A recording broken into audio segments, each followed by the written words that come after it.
Waalaikumsalam warahmatullahi wabarakatuh. Baik, sehat. Sebelum kami melakukan wawancara, izinkan kami untuk memperkenalkan diri. Kami dari siswa SMA Negeri 1 Pamutan, tepatnya kelas 11 IPA 1, kelompok 2 yang berjumlah anggota 10 orang. Sebelum kami melakukan wawancara, izinkan kami untuk menyampaikan beberapa hal terlebih dahulu. Yang pertama, dalam kegiatan ini, kami dari kelompok 2 pembelajaran penelitian sosial, tepatnya pada mata pelajaran sosiologi, pada materi konflik sosial dan intervensi. Yang kedua, mohon izin Bapak untuk menyampaikan bahwa praktik penelitian sosial dalam bentuk wawancara ini akan kami dokumentasikan dalam bentuk foto, audio, dan video. Yang ketiga, untuk proses pembelajaran ini akan kami gunakan dalam menyusun tulisan artikel dan video dokumenter. Artikel ini akan kami posting di blogger, selanjutnya untuk video dokumenter akan kami publikasikan di channel YouTube. Terima kasih. Langsung dulu wawancara tersebut. Ya, langsung wawancara atau tak jawab dulu ya. Dari sekolah SMA Negeri 1 Pamutan ya, atas kunjungan dari Polsek Gendem untuk melakukan sejenis wawancara atau penelitian ya Pak. Kami sangat terbuka sekali atas peran-peran di semua yang ingin datang melakukan wawancara di Polsek. Monggo langsung aja, nanti satu poin per poin pertanyaan nanti kami jawab. Dalam hal ini mungkin ada yang mencatat? Ya. Untuk pertanyaan yang pertama, bagaimana tanggapan Bapak terkait pencurian motor di Desa Tegaldowo? Tanggapan kami dengan adanya pencurian sepeda motor yang terjadi di Desa Tegaldowo, kita akan proses sesuai hukum yang berlaku. Motif pencurian yang terjadi? Motif pencurian yang terjadi di Desa Tegaldowo hasil interogasi dari pelaku itu merupakan faktor ekonomi ya. Faktor ekonomi itu pengertiannya bahwa dia memang kesehariannya untuk pendapatan, untuk kebutuhan sehari-hari dia merasa kurang. Di samping itu dia merupakan seorang residivis. Residivis itu pengertiannya bahwa pelaku kejahatan ini tidak hanya dilakukan satu tempat, tetapi di beberapa tempat. Perkiraan kapan pencurian melakukan aksinya, Pak? Pencurian yang terjadi di Desa Tegaldowo itu terjadi pada hari Senin malam Selasa ya. Jadi sekitar tanggal 6 dan 7 Februari 2023 sekitar jam 23 sampai dengan jam 1. Jadi kalau 23 itu ikut tanggal 6, kalau tanggal 1 ikut tanggal 7 ya. Di halaman rumah orang Desa Tegaldowo, terutama Desa Tegaldowo, Kecamatan Gunung, Kabupaten Rembang. Pada saat itu yang bersangkutan, artinya korban itu melihat atau menonton ketoprak, hiburan ketoprak di Desa Tegaldowo.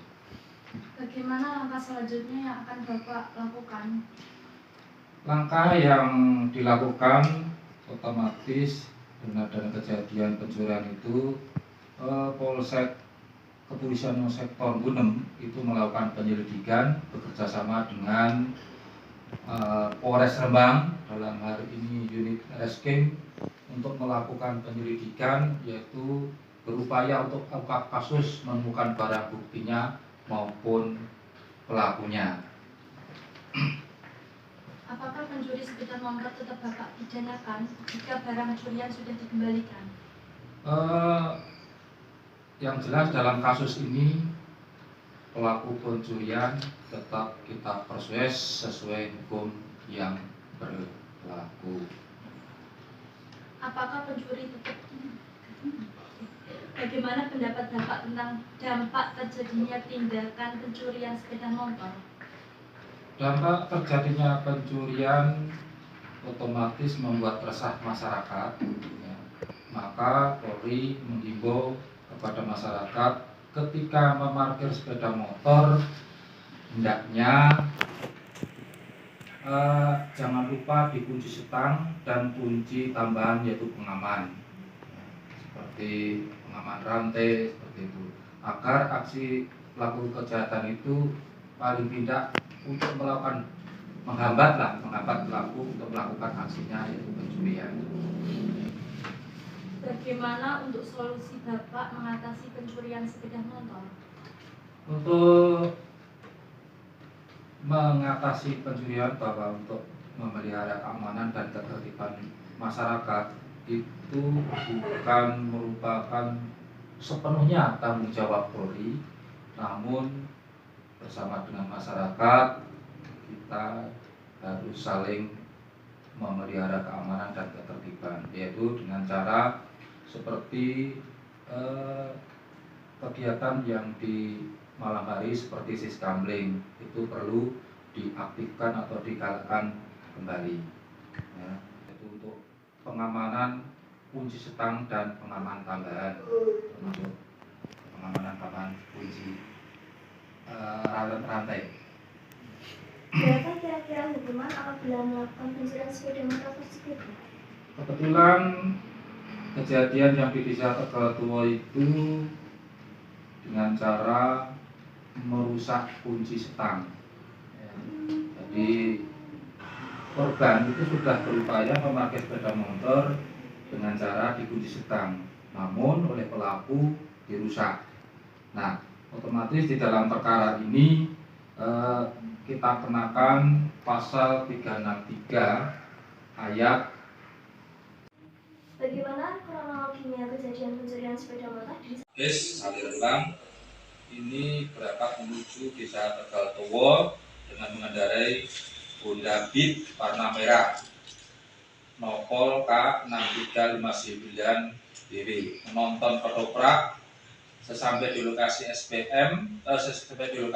sepeda motor diparkir di halaman rumah warga di desa Tegaltowo, sudah dikunci setang. Selanjutnya dia tinggal menuju lokasi ketoprak untuk nonton dan bertemu dengan penonton yang lain. Sekira pukul 23 sebenarnya dia diajak pulang sama teman, tetapi ada temannya yang berkeinginan untuk nonton kembali. Akhirnya diurunkan niatnya untuk pulang dan nonton kembali hingga sampai sekitar jam 1 malam. Jam 1 malam dia ingin pulang, ternyata sepeda motor yang diparkir di tempat semula ini tidak ada, dia diambil orang. Setelah itu dia berusaha mencari di lingkungan sekitar tempat kejadian perkara dan juga tidak menemukan. Akhirnya dia melaporkan ke Polsek Gunung. Mengapa pelaku Tegal melakukan perbuatan tersebut? Ya tadi saya utarakan yang di atas karena faktor ekonomi. Di samping itu dia juga memang pelaku residivis. Dia mengambil sepeda motor tidak hanya satu, juga sama kejadiannya juga pada saat ada liburan. Proses pelaku diadili. Untuk pelaku diadili, otomatis ini baru proses penyidikan dari kepolisian, nanti akan dilimpahkan ke penuntut umum jaksa dan nanti akan diadili di pengadilan negeri Kembang. Alhamdulillah sudah selesai. Terima kasih Pak. Sungguh kesempatan yang luar biasa. Kelompok kami diterima dan diberi kesempatan dalam melakukan wawancara pada siang ini. Kami akan mengingat pesan yang Bapak sampaikan untuk kami jadikan sumber pengalaman yang bermakna.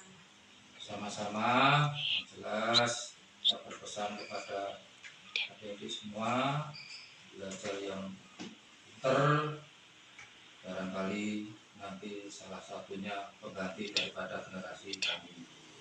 Paham ya? Mungkin bisa jadi puluhan atau nanti bekerja di instansi lain. Cukup? Oke, terima kasih ya. Oh ya, boleh.